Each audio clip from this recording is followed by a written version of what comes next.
नमस्कार दोस्तों। साथियों, आज मैं आपको भाजपा के बेटी बचाओ नारे की असलियत के बारे में बताने आया हूँ। अक्सर बताता रहता हूँ, कई घटनाएं आती हैं, लेकिन ताज़ा घटना बड़ी घटना हुई, इसलिए आपसे बात करना जरूरी समझा मैंने। साथियों,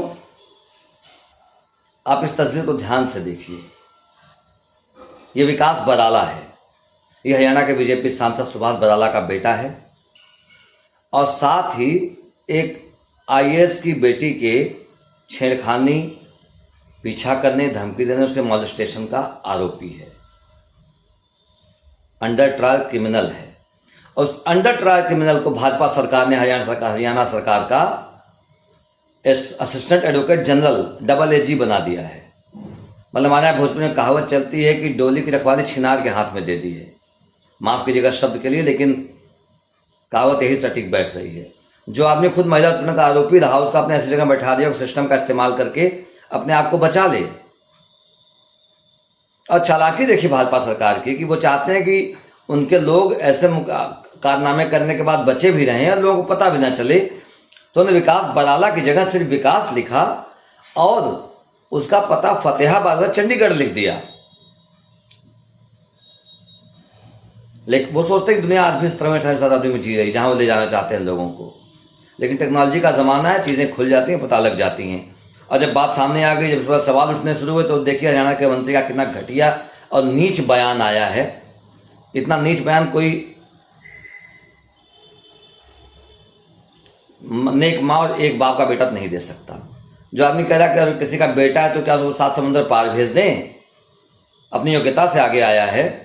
मानता हूं मंत्री जी, आपके तो पूरे गिरोह में छेड़खानी, बलात्कार, उत्पीड़न, नग्न मसाज, सड़कों पर वीडियो, पार्टी ऑफिस के नालियां चौक हो जाना, यूज्ड कॉन्ट्रासेप्टिव से, ये सब योग्यता मानी जाती है। लेकिन समाज में कोई योग्यता नहीं मानी जाती। समाज को छिनरई थितरई कहता है। और ऐसे लोगों को समाज में लोग घर में नहीं बैठाते, आपने कोर्ट में बैठा दिया ले जा करके। अब ये कौन सा वहां पे न्याय करेगा? तो उत्पीड़न ही करेगा बैठ करके महिलाओं का, जिसकी आदत ही है। क्योंकि वो आईएएस की बेटी थी, मुकदमा लिखा गया। कौन जाने ऐसे कितने मुकदमे उसके ऊपर रहे हों जो मुकदमे दर्ज ही ना हुए हों।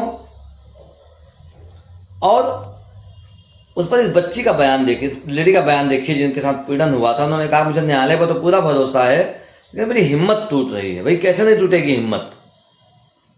जब आरोपी इसको जेल में होना चाहिए, वो कोर्ट में जाके बैठ जाता है, जेल डिसाइड करने वाली कमेटी में बैठ जाता है। एक अंडर ट्रायल क्रिमिनल को लॉ ऑफिसर बना दिया जाता है भाजपा सरकार द्वारा।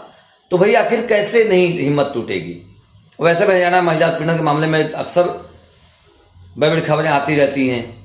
वो तो उत्तर प्रदेश में योगी आदित्यनाथ जी आ गए तो उत्तर प्रदेश से बड़ी लकीर खींच दी महिला उत्पीड़न के मामले में। हरियाणा नंबर 1 पे रहा करता था। तो साथियों, मेरी मांग है कि इस आदमी को तत्काल मोदी जी अगर अपने बेटी बचाओ नारे को लेकर के जरा भी संजीदा हैं, जरा भी इतनी प्रतिबद्धता उनके अंदर है, तो इस विकास बराला को तत्काल पद से हटाया जाए और इसको इसकी सही जगह पर भेजा जाए और उस महिला को इंसाफ दिलाया जाए। अगर आपको ये मांग सही लगे तो वीडियो को शेयर जरूर कीजिएगा, ताकि ज़्यादा से ज़्यादा लोग इस बात को जान सकें और हम लोग आगे इस पर बात कर सकें। बाकी आपकी मर्जी। क्योंकि जब मंत्री का बयान में सुन रहा था, मुझे तिरंगा पिक्चर की एक स्टोरी याद आ रही थी। इसमें तिरंगा में एक विलन मंत्री जी होते हैं, एक विलन होता है, दोनों दोस्त होते हैं। विलन के बेटे की आदत थी महिलाओं के साथ यौन शोषण करना और इस तरह की हरकतें करना। मंत्री जी की बेटी के साथ भी हो जाता है, प्रेग्नेंट हो जाती है। और जब मंत्री जी जाते हैं मिलने तो विलन कहता है कि ऐसा हो गया। तो कहता है कोई बात नहीं, तुम्हारा बेटा है, उसकी तो आदत है, क्या दिक्कत है, हमारा बेटा है। तो कहते हैं भाई वो बेटी तुम्हारी थी। तब मंत्री जी की आंखें लटक के बाहर आ जाती हैं। तो मंत्री जी, लगता है आपके साथ भी यही ना हो जाए, ध्यान दीजिएगा। क्योंकि हरियाणा की बेटी एक ही बेटी आपकी बेटी नहीं, सारी बेटियां आपकी बेटी हैं। सबके सुरक्षा संरक्षा की जिम्मेदारी आपकी है। और आपसे मैं मांग करता हूं कि इस वीडियो को शेयर कीजिएगा, ताकि हम लोग ज़्यादा लोगों तक बात पहुंचा सकें। जय हिंद, जय भारत, जय समाजवाद। अखिलेश यादव जिंदाबाद, समाजवादी पार्टी जिंदाबाद, संविधान जिंदाबाद, हिंदुस्तान जिंदाबाद।